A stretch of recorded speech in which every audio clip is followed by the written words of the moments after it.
নমস্কার, কেমন আছেন সবাই? মাম্পি ঘরকন্যা ব্লগে সবাইকে জানায় আরও একবার অনেক অনেক স্বাগত। ঘড়িতে এখন ভোর 5টা বাজে আর আমি এই মাত্র ঘুম থেকে উঠলাম। উঠে দেখি আকাশটা এত সুন্দর লাগছে।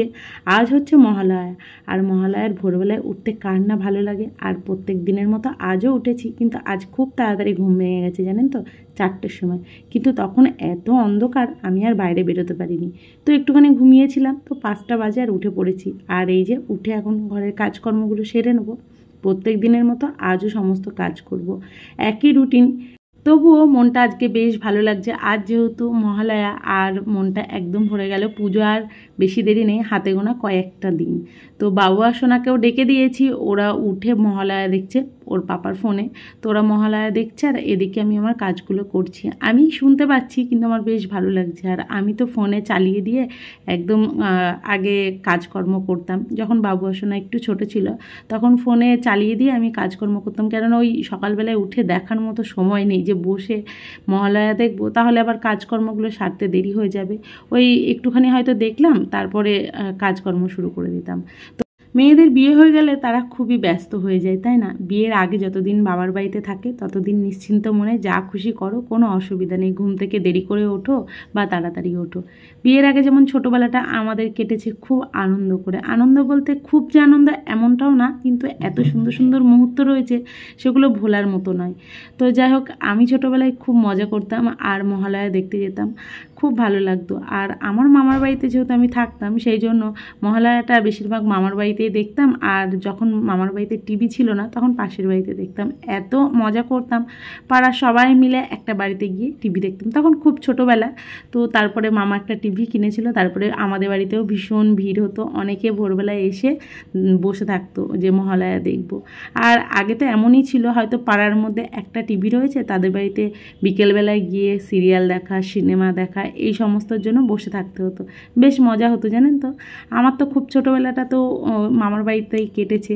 আর আমিও এরকমভাবে পাশের বাড়িতে গিয়ে টিভি দেখতাম। তো তখন বেশ ভালোও লাগতো, একটা আনন্দ ছিল অন্যরকম। তো তারপরে মামা যখন টিভিটা কিনলো, তখন আমাদের বাড়িতেও ভীষণ ভিড় হতো। তো সেগুলো না খুব মিস করি, আর খুব মন খারাপও করে মাঝে মাঝে। তো এখন প্রত্যেকের ঘরে ঘরে টিভি রয়েছে, কেউ কিন্তু এখন টিভিতে দেখে না। দেখুন, সবাই ফোনে চালিয়ে দিয়ে নিজের মতো কাজকর্ম করে আর নিজের মতো করে থাকে।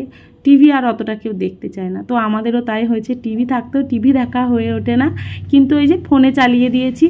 তো যাই হোক, আজকে ভয়েস ওভারটা তাড়াতাড়ি দিচ্ছি। আর ভিডিওটা যে খুব বড় করেছি তাও না, কেননা ভিডিও তো একদিন বন্ধ গিয়েছে, সেই জন্য একটু অসুবিধা হয়ে যাচ্ছে আমার। তো সেই জন্য যতটুকু সকালের কাজকর্ম করেছি সেইটুকুই আপনাদের সাথে শেয়ার করছি। সকালের সমস্ত কাজ সেরে নিয়েছি, স্নান করে ঘরে চলে এসেছি। আর বাবু আর সোনা এখনও কিন্তু মহালয়া দেখছে। আমি স্নান করে এখন পুজো দিতে যাব। তো বাবু আর সোনাকে বললাম তোমরা ব্রাশ করো, তো বললো না, মহালয়া দেখা শেষ হবে তারপরে। এখন ঘড়িতে কিন্তু 6টা মতো বাজে, 6টা 3 বাজে। তো আমি স্নান সেরে এখন এই যে গোপুসোনাকে ওঠাবো। তো গোপুসোনাকে উঠিয়ে ওকেও স্নান করিয়ে দেবো, সেবা দিয়ে দেবো। আর সকালবেলায় পুজো হয়ে গেলে বেশ ভালোও লাগে জানেন তো। আর এই ঘর তো গুছিয়েই নিয়েছি, আর আমার তো ঘর মোছার কোনো ব্যাপার নেই, সেই জন্য ঝাড় দিয়ে ভালো করে পরিষ্কার করে নিয়েছি। আর সমস্ত কাজ প্রায় হয়েই গেছে। আর আজ একটা নিমন্ত্রণ বাড়িতে যাব, সেই জন্য ভাবলাম কি ব্লগটা যতটুকু পারি সকালের পর্যন্ত করি, বাদ বাকিটা সারা দিনটা ধরে করব ভিডিও। আর নিমন্ত্রণ বাড়িতে যাব, সেটা যদি সম্ভব হয় সেটাও আপনাদের সাথে শেয়ার করব। সেটা আগামীকাল আসবে, আর আজকে এই ভিডিওটা আসবে। তো যাই হোক, সকালবেলা একদম শান্ত মনে পুজো দিয়ে দিয়েছি, আর মনটা ভীষণ ভালো লাগছে। এদিকে দেখি ভীষণ হাওয়া হচ্ছে, বাইরে মেঘ করে এসেছে, সূর্যটা সবে উঠছে, আর দেখুন অন্ধকার হয়ে এসেছে। আপনাদেরকে একবার দেখিয়ে দেবো। আর এখন তো ভীষণ হাওয়া হচ্ছে। তো যাই হোক, ওদিকে ঈশান কোণের দিকে যে আমাদের শিব মন্দিরটা রয়েছে এখানে, সেই মন্দিরের দিকে একটু ধূপ দেখিয়ে প্রণাম করে নিলাম, তুলসীতলাতেও দেখিয়ে দিলাম। তো যাই হোক, এই দেখুন চারিদিকে মেঘ করে এসেছে, অন্ধকার হয়ে আসছে। মুষলধারে একটু বাদেই বৃষ্টি নেমে আসবে।